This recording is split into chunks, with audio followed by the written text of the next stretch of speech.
Thank you, my friend Olga, for giving me this opportunity to speak about my experience. So, as a child, I studied a lot of Russian literature. When my dad would bring from his libraries, his college, university libraries. I studied almost all the great Russian classics. So, that was the seed, which, seed of love for Russia, Russian people, Russian culture, Russian way of life. So, that was almost like 35, almost 37 years ago. As I, grew up, as an adult, those seed made me to choose Russian as a language to do undergrad course, Russian language and cultural studies from Jawaharlal Nehru University in Delhi. And that course got over in 2000. And since then, I never had any opportunity to work with Russia as a country, Russian as a like culture, except in a couple of my occasional inferences with the Russian doctor I had in New York and going to Brooklyn and meeting the Russian community. Come back to 2017, I was hired by CII to lead the Russia and Eurasia in general, and Russia in particular desk. And that opportunity, I grabbed it because my long lost love for Russia, Russian people, and Russian culture got back. And since then, it's never looking back, I have been, I would say that Russia is like a riddle. I'm quoting Winston Churchill here. So even after spending almost 8, 9 years, I can't say that I know the country. I only know part of it. And and I find a lot of similarities with India. India is a vast country. Russia is a vast country. Every region has so much of cultural diversity, so much of regulatory nuances. One has to understand that. So more regions of Russian Federation I work with, more businesses I work with, I started seeing India has similar issues. Every region has some specific. So, in nutshell, I would say it has been a rewarding, unique, and like India, Indians, Russians would like to make friends first and then do business later. And that spirit is one thing which has been inspiring me. It also goes well with the kind of person, the kind of personality I carry. So, I would like to win your trust, become your friend, and then, business can happen. So I think it has been really, really rewarding experience for me in last 8 years of working with Russian businesses from many regions, helping them in, getting the market access in India. So yes, it has been very, very rewarding experience and I'm enjoying it. I see. Great. So since we've been friends for so many years, and now we have a chance to have a successful business, right? Of course. I mean, we have already done some, good and successful projects that's together really great in the past. So tell me, how do you think relations between Russian and Indian businessmen or businesses, how has it changed over the past few years? Do you see any significant changes about it? I would say in 2019, let's take the example before COVID, where the trade volume between, both the countries would hover around 10 billion, 8 billion US dollars. And now in the last 4 years, for 2 years of pandemic and another, like 18, 19 months of this geopolitical crisis, I would say as on date in 2022, 23, our trade, stands at 44 billion US dollars. Of course, the majority of it is petroleum crude from Russian Federation to India. But I would say, there is a renewed interest among Indian business community. They see Russia as a land of vast and huge opportunities. Similarly, before this geopolitical crisis, I would say the Russians were more looking forward to do business with the European countries and other Western countries. So this crisis has created a compulsion for them to look at Asia. And when Russia would look at Asia, India becomes a very, very important part in their scheme of things. So, I would say that, there is a great and renewed interest among Indian businesses and vice versa. In 2023, we have had some of the great business forums, a lot of participations. I know that Indian export to Russia has not been really great, but Indian government, our embassies, they are constantly working around to sort of facilitate this whole seamless logistic bottlenecks, payment bottlenecks, applying third country payment mechanism. So our governments are working on it, but I think there is a huge potential have opened up.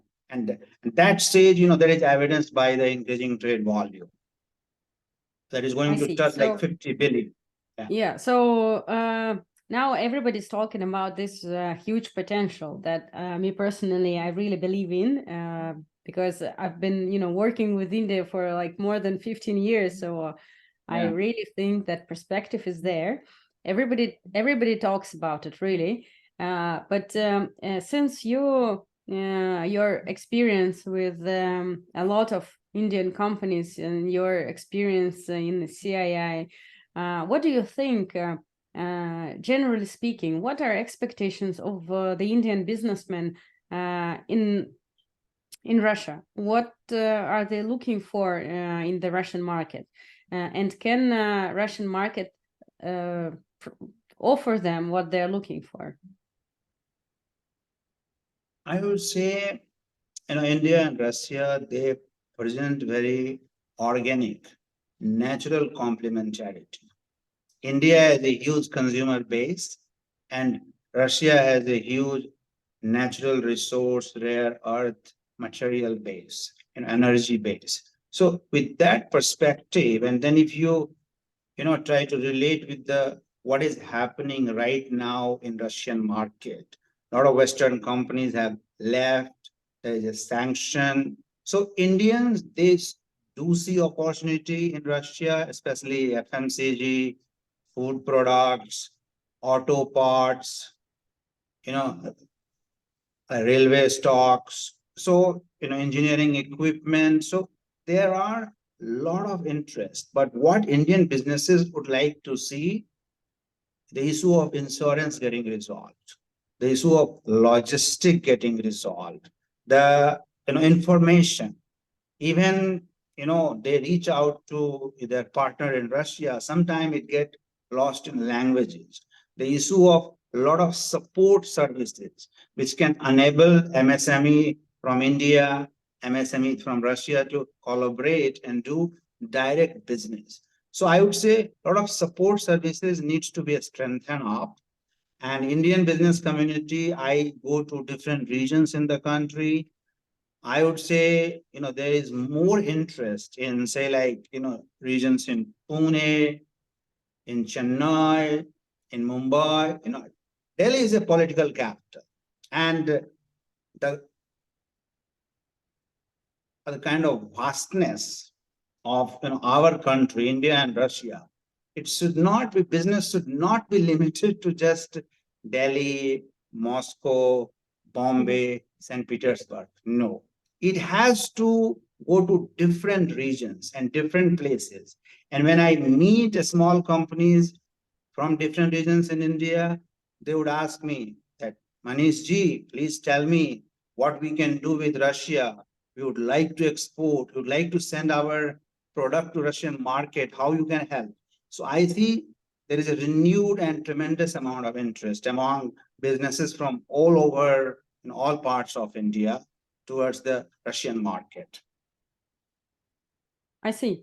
That's really very interesting because what I see from the Russian side, it's almost the same. Not only Moscow and St. Petersburg are looking for cooperation with India, but also some cities in Siberia and the Urals. So if we talk about our southern regions, they're also very much interested. But the problem is that somehow it is difficult for them to find a way, or let's say a partner in India, so with whom they can cooperate. Like from your experience, also in CII and now with the Business Russia, what we have, what do you think can really help in boosting this not only interest but boosting cooperation? What do we need to do to make Russian and Indian businessmen meet? So I would say that, one of the key things what I have observed in the past, that a lot of Russian companies, they make their translator also as their business development manager in the country. That, should not be the case. My advice to our friends in Russian business community is very clear. You identify the best person. India is a country with a lot of talented and meritocratic people in all spheres. So instead of identifying your translator, because you can speak in the same language, you have already developed a certain amount of trust, you should start looking beyond. And through your translator and interpreter, you should rather look for qualified and competent people who are actually good in that job. If you give, say, the market entry responsibility to somebody who has been translating the technical stuff, whatever he or she may be really good at, that person's competency is totally different. So in that sense, I find Russian businesses, especially coming from small regions, different regions, non-Moscow, non-St. Petersburg, non-Yekaterinburg, they are a bit naive, and they should look beyond and look for the right kind of people. A lot of information about Indian businesses, Indian opportunities are available on the internet. Of course, they are all in English, but there has to be a way where they should go beyond the translation person and look for the right and relevant partner. Maybe the translation person can become their gatekeeper, but eventually the results and the impact will be delivered by somebody who is already doing that specific work. I see. Well, that's really interesting because now I think actually a language is not even an issue, because now with this IT and artificial intelligence, everything is possible. Like now we can speak in English, and at the same time, I don't know, the rest of the country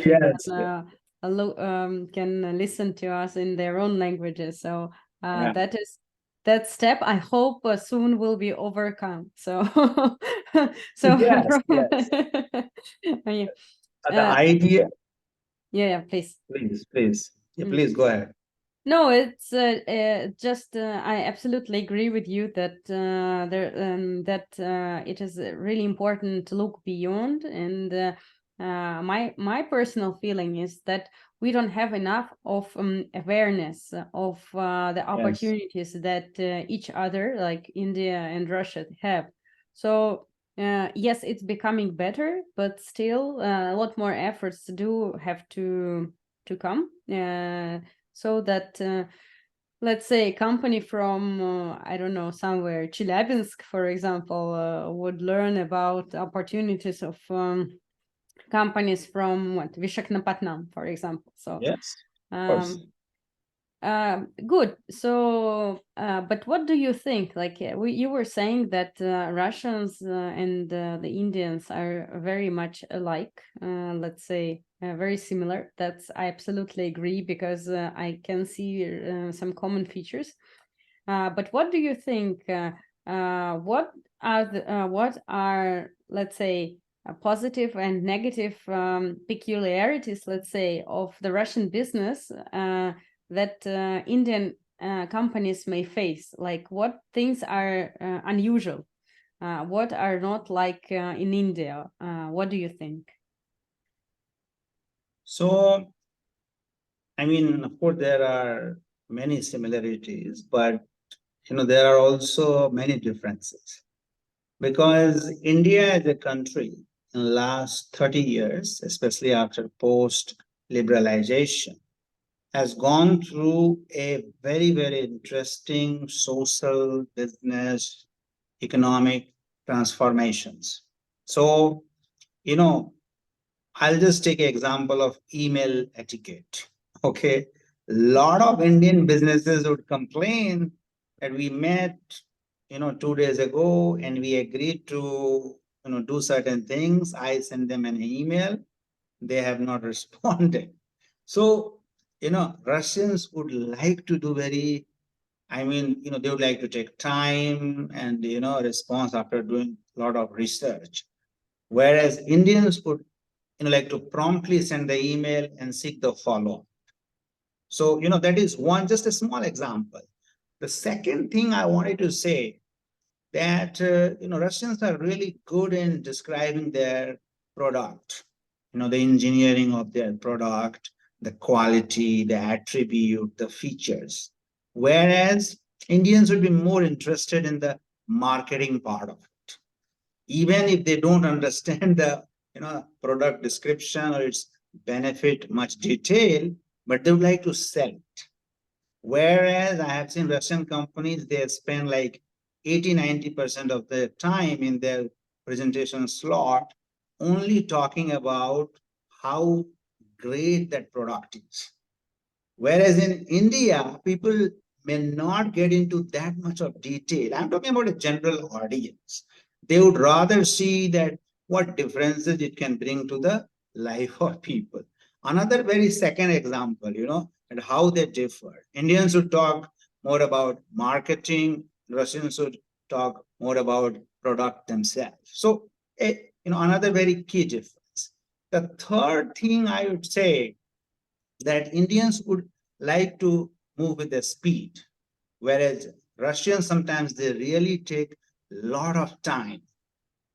They think, they do all the risk analysis, where Indians would just move forward and see if it fails or if it succeeds. So I think Indians have that risk-taking ability is slightly higher than our Russian counterpart, and Russians would like to play safe. So I think that's another difference I have observed. The fourth thing I would say that let us not assume Russia or India as like Kazakhstan, Azerbaijan, or Turkey. India is a huge country. It has a very, very different kind of government. So I'll just give you one example of a very specific education technology product. Okay.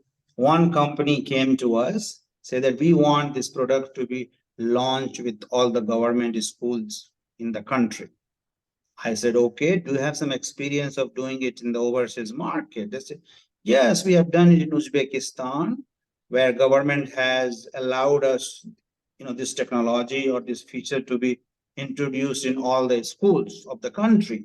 I said, we cannot use that model here because in India, education itself has 6 to 7 authorities.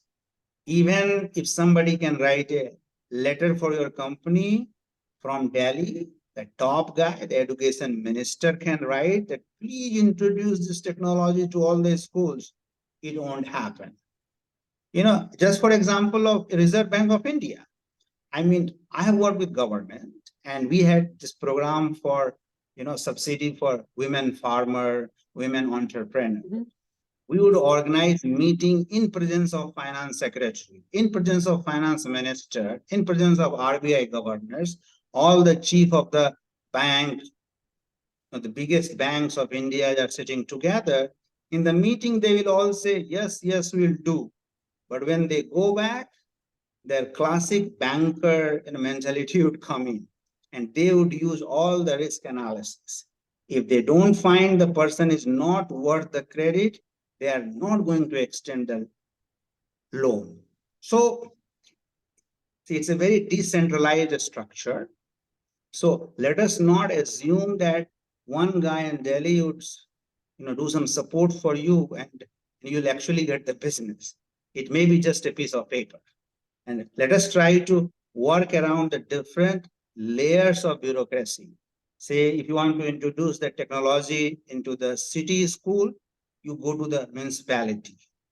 If you want to introduce to the state school, you go to the state government. So, you have to identify the authority which actually regulate or monitor or own that particular piece of, system. And then you approach.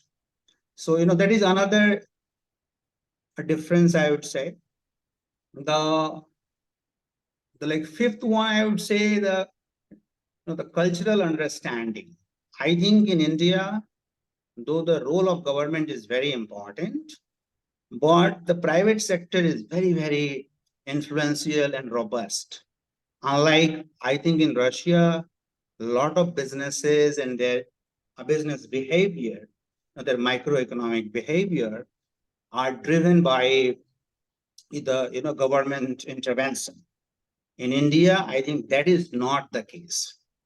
The another difference I would say that, and this is for my Indian friends here, that they consider India, especially in this current geopolitical situation, they consider Russia as a war-prone country, a lot of destabilization. But that is not the case. Russia has very strong macroeconomic stability. I'm in touch with like you and many of my friends. They all give me sign of positivity, opportunity. So let us not assume that, due to one crisis, Russia is in problem. I think the Russian, central bank, the Russian Ministry of Finance, the Russian government has brought that stability, and it's such a huge economy that it can absorb all these shocks. So I think there is a huge opportunity for Indian side. Yes, please. No, that's really interesting what you're saying. I was laughing a little bit because not laughing, smiling, let's say, because most of things what I hear from the Russian businessmen, they are almost the same what you're saying about Russia. So they are saying about India. That's actually, yeah, for me, that is the how to say the most vivid proof of that we're really very much alike, and so our perception of each other is the same. So now we need to really find the ways how to change that. Yes. No, but still, I'm sure that of course these things will change, and that would make us closer and understand each other better in business perspective. And so you are now head of the Friendship Foundation. That's really interesting. And now I think it's high time for you to tell us more about it. What is it? And how did you find the name for it? And Yes. how does it relate to Russia-India relations? If it does relate. Yeah. So please tell us. Sure. So I would say that when I left CII, that was last year, sometime in mid of last year, I would start getting requests from my Russian friends, Indian friends, that you have left, and there is a certain void, there is a certain gap in the ecosystem. So what you are going to do? So after having so much of requests, calls, discussion with many of my friends, my people who I consider as a very senior business leaders, they suggested that why don't we start a platform which can address and fulfill the requirement of especially small companies from both the countries, MSME from Indian side, small companies from Russian side, and help them in growing their business. Now coming back to name, as I said in the beginning of our talk, that we both are the people who believe in relationship. So druzba, and dosti in Hindi, it is druzba. So either in Russian you can say druzba forum, or in Hindi you can say dosti. So I wanted to highlight both the word because both have a very equal sort of importance, where we are more like a bridge. So if some Russian company, they want any help end to end, logistics, business registration, educate, any sector, we are agnostic to any sectors. We identify the right partner. We ourselves are not businessmen. Many times what I see between Indian and Russian business interaction, the person who is sort of facilitating, they also become a businessman themselves. And there is the big problem. Either you become a businessman or you become a facilitator, and you keep your interest, try to separate it out. If you become businessman, then you stop acting as a facilitator. And you do business, great. You take the business to the new height, wonderful. But if you are a businessman, because see, let me tell you all, and you are in this business also, we are in the business of business facilitation. We are in the business of creating support. We are in the business of helping companies. We ourselves, we cannot sell oil. We can create opportunities where two oil traders can meet, discuss, sort of finalize the deal, and they pay against our services. So this itself is a business, right? So The you're business in the of sorry to interrupt. So you're in like the most interesting business, communicating with people and making people exactly, meet, right? exactly. Our power is to bring people in one place, convene people, do the right matchmaking, and then all this work Druzba does. What Druzba also does to work with a lot of universities in Russia and India and create collaboration to do research, academic, educational project. We wanted to take this opportunity to the schools also, where in a semester we have top 100 students coming from Russia to Indian educational system and vice versa. So we have not sort of realized any project in that area, but we are working on it. So business, education, culture, research, we want to do more. Everything which can be a part of, Druzba Dosti. I mean, India-Russia relationship is a multi-dimensional relationship. So our platform would like to reflect that. I see. So since relations are unlimited, means the ability of your platform are also unlimited. Well, right? I would say not the ability, but possibility. We are a small team.